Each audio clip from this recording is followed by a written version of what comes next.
Olá, meu nome é Morgana Martins Krieger, eu sou pesquisadora, sou doutora em Administração Pública e Governo pela Fundação Getúlio Vargas e há mais de 15 anos eu atuo com projetos e organizações da sociedade civil. E este é o verbete que eu vou falar hoje. Afinal, o que são as organizações da sociedade civil? É importante salientar que existem pelo menos 3 formas de explicar e também de analisar este conceito. A primeira dessas formas parte da própria existência empírica deste tipo de organização. Elas não pertencem nem ao setor governamental, isto é, elas não integram diretamente os órgãos da administração pública, mas elas também não integram o campo das organizações que buscam obter lucratividade a partir da sua atuação. Essas organizações e o campo em que elas se inserem foram chamados de formas diferentes ao longo dos anos. Inicialmente, o termo não governamental, organização não governamental ou ONG, foi bastante utilizado. Esta utilização do termo se deu principalmente por influência da ONU, que no artigo 71 da Carta das Nações Unidas, diz que além de atuar com organismos internacionais e com entes estatais, a ONU pode também consultar organizações não governamentais. Na América Latina, o termo ONG passou a representar organizações que surgiram de movimentos sociais e das lutas contra os governos ditatoriais em uma perspectiva mais politizada. Por exemplo, no Brasil, a ABONG, que é a Associação Brasileira de ONGs, reúne até hoje um grupo específico de organizações que trabalham na defesa e promoção de direitos e pelos bens comuns. O campo dessas organizações também foi chamado de terceiro setor, termo que foi utilizado inicialmente para identificar as organizações sem fins lucrativos dos Estados Unidos, e ele quer dizer que esse campo ele representa um outro setor que não o governamental e não o mercado. E de forma mais recente, essas organizações têm sido chamadas pelo próprio campo de organizações da sociedade civil.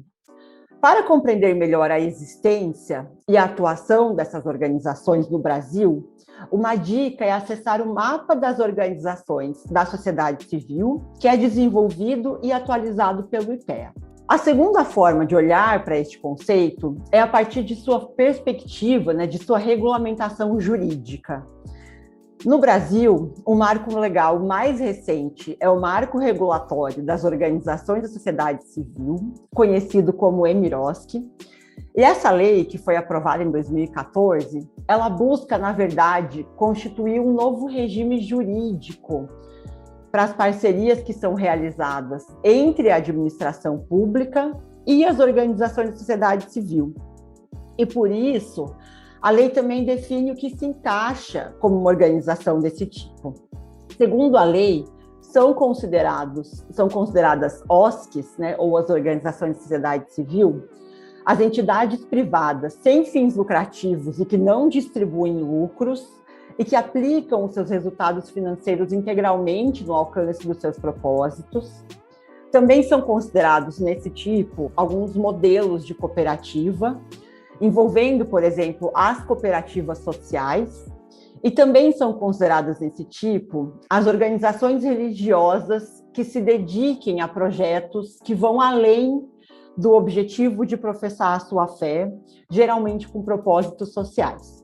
Por fim, então, além da perspectiva empírica e da perspectiva jurídica, a última forma de examinar ou de explicar as organizações de sociedade civil é a partir de sua compreensão acadêmica.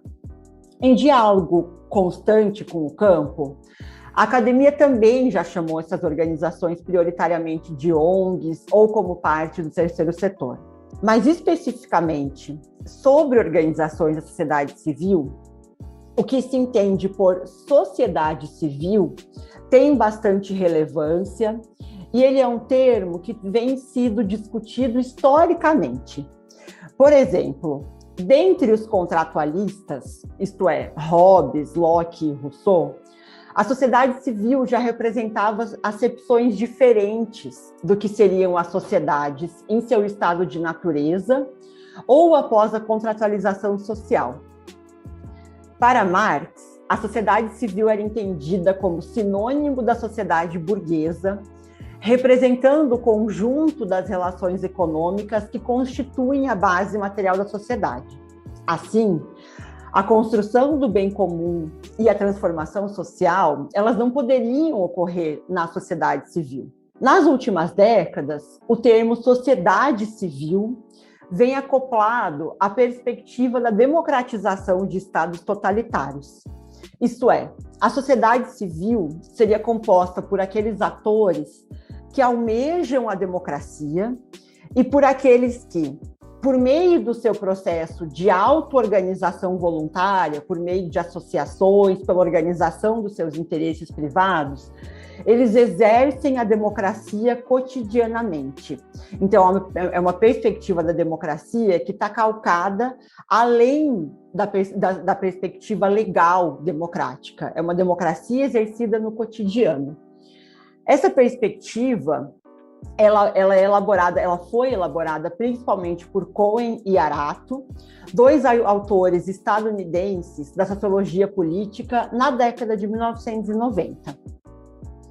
Em tempos mais recentes, tem emergido um braço acadêmico preocupado com a sociedade incivil, ou a sociedade não civil, que seriam as formas de organização, institucionalizadas ou não, voltadas a concretizar fins não democráticos e segregacionistas. Bem, para concluir, assim como o campo, o conceito de organizações da sociedade civil para a academia também é disputado. E não há um conceito único, uma conceituação única que agregue toda a pluralidade de organizações que não fazem parte do Estado e que não fazem parte do mercado, ou ainda organizações que tenham características híbridas dentro desse espaço. Assim, eu convido você a acessar a bibliografia complementar, que traz o conceito de organização de sociedade civil, tanto em sua perspectiva empírica, em sua perspectiva jurídica e também a partir de sua análise acadêmica. E, por fim, para conhecer outros conceitos, eu convido você a visitar o site do Observatório de Desigualdades. Muito obrigada.